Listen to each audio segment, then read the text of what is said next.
Hello everyone, welcome to my channel Ishita creative canvas. আজকে একটা making video নিয়ে তোমাদের সাথে এলাম। আজকে ক্লে দিয়ে কাঠগোলাপ ফুল বানাবো। তার জন্য ক্লে দুটো ভালো করে মিক্সড করে নিয়ে 5টা পাপড়ি বানাবো এবং পাপড়িটাকে এক সাইড মোটা রাখবো, একটু ওঠানো রাখবো, কাঠগোলাপ ফুল যেরকম হয়। এটা খুবই সহজ পদ্ধতি, তোমরা বাড়িতে বসে এটা বানাতে পারবে।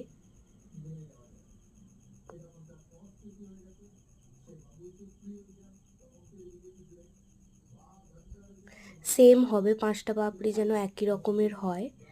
আর দুটো ক্লেকে মিক্স যখন করব তখন একটুখানি শুকোনোর জন্য রেখে দেবো, শক্ত যাতে হয়ে যায়, দিলে আমাদের লাগাতে সুবিধা হবে।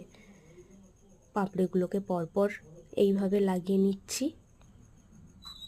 সুন্দর কাঠগোলাপ ফুল রেডি হয়ে গেল। কেমন হয়েছে অবশ্যই জানিও।